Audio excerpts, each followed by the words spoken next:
If you're gonna be the owner of your business, the owner of your life, if you're gonna compete and be strong, you gotta manage this and this, your head and heart. You gotta learn how to manage your state. You gotta learn to really think like an owner, not like an operator that's freaked out. An operator, by the way, is trying to do everything themselves.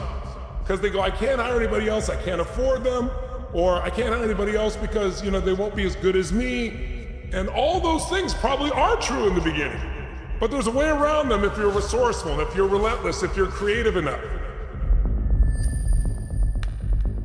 80% of success is psychology, mindset, the emotion, the beliefs of a person. 20% of determining their success is strategy.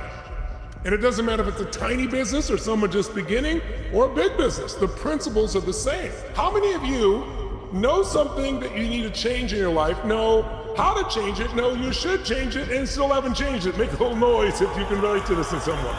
So that's not a how-to problem, that's a psychological shift, a shift in beliefs, a shift in emotion, and you have to condition that shift. So I can't do that all for today for you, but I can plant the seed that if you decide, you can consume it and you can go use it and you can immerse yourself. And immersion is how you're gonna make these changes. You might have to do a little pain in the short term to have long-term success, but if you are relentless, you will experience it. Everybody wants to work at home. And it's so nice, it's so convenient, but it misses something. It misses mentorship, right? I remember I was listening to the CEO of one of the largest banks in the world here, who kind of went off and they had an audio recording of it.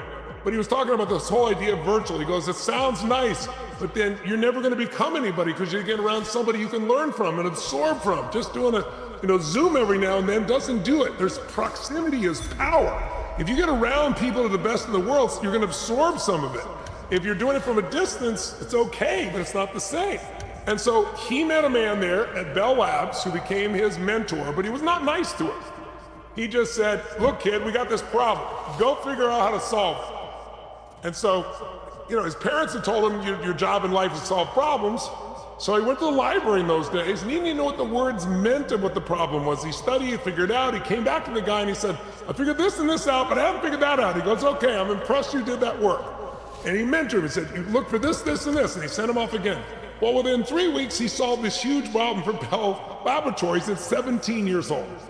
And they said, this kid's a genius. No, his genius was relentlessness, his genius was he wouldn't give up, his genius was he was so hungry and driven that he was willing to do whatever it took. But then he kept coming back to this guy. And because he kept coming back to the mentor with hard work and results, the guy took an interest in him. And that's where his entire career started. And to this day, Robert will tell you, that same curiosity, that same relentlessness is the secret.